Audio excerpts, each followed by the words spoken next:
Hello, survivors. How was your stay in Erangel's prison? Today is the last day of our tour, so if you have any remaining questions about the island, be sure to let us know as we move. Yesterday we saw Rozhok, the mansion, the prison, and even the Hall of Fame. Today we're going to start at the famous Milta power plant, pass through Pochinki, check out the old quarry, and wrap up our journey on the island of Sosnovka. Pile into the UAZ and let's get moving. Milta was one of the first nuclear power plants in this area of the world, and enabled Erangel to sustain its civilian and military populations. Some historians even speculate that the quarry up the road was used to mine some of the materials that went into building Milta, giving the people of the island plenty of work to do. We know from evidence found around the island that Milta was targeted by the resistance. By the looks of things, they succeeded. The damage wasn't enough to cause any kind of nuclear incident or anything like that, but I'm sure they had a purpose. Another of Erangel's major cities is Pochinki. And if you haven't picked up on the general theme of the island by now, it's also surrounded by farmland. Close to the heart of the island, it's pretty easy to imagine why Pochinki would be fought over. And fought over it was. In fact, curfew posters and red flags still hang all over the city, which served as a strong hint that it's better to just obey. Not everyone just rolled over on command, though. If you thought Pochinki was a hot drop in the battlegrounds, just take a look at all the craters, tanks, and general destruction left in the wake of what went down here.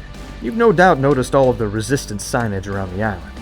In fact, I'm sure the military wondered how they were getting so many of them past their inspections. Well, the truth was found here in this hideaway warehouse. They printed them right here on the island. This warehouse was more than just a print house, though. Operations were planned, communications were relayed, and it probably served as an easy-to-get-to hideout for those keeping an eye on Sosnovka. Now, the quarry here was a key commercial venture for the island. Stone from here can be found in architecture all across the land. The stone even matches up with some found in the ruins to the north, meaning this site has been in use long before modern Erangel existed here. Even newer structures like Milta Power Plant have stone and brick that seems to have originated here, which suggests that the military either contracted or, more likely, just forced the workers here to supply their demand. That forced labor could have been a reason for the resistance to target this site for liberation. Nowadays, most of Erangel's visitors make it to the island by plane and parachute, but back in the day it was more likely you'd take a ferry from the mainland. While most of the island's supplies were offloaded up north in Georgopol, this is where the majority of the people came and went. That wasn't this little town's only trade, though. Abandoned fishing boats still line the beach here, and this area and Primorsk were likely home to many of the laborers who worked at the quarry. It also appears to have been home to a pretty large battle between the resistance and the military, as the craters and husks of aquatic vehicles line the beach to the west. Now, I know you've all been seeing those dead vehicles laying around and wanting to get inside one, so we've got another treat for you. If you wouldn't mind hopping into our authentic Battlegrounds tour agency, BRDM2, we're going to ride the waves over to Sosnovka Island. Remember that when you're telling your friends and family about how great of a time you had here. The island of Sosnovka was a key factor in Erangel's painful history. Connected to the island by only its two bridges, Sosnovka is where the military established their base from which they'd carry out their plans and overall occupation of Erangel.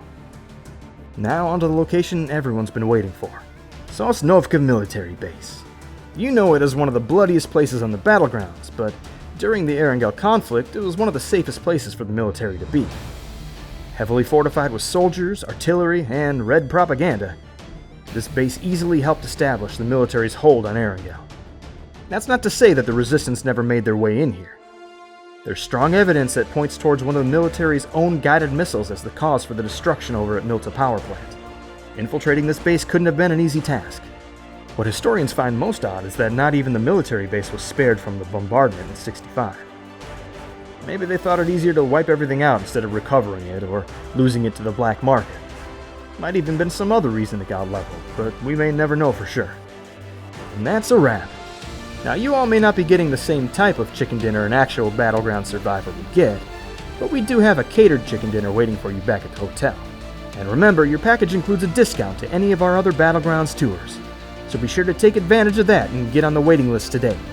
We hope you enjoyed your experience with the Battlegrounds Tour Agency, the world's most authentic way to experience the Battlegrounds like never before.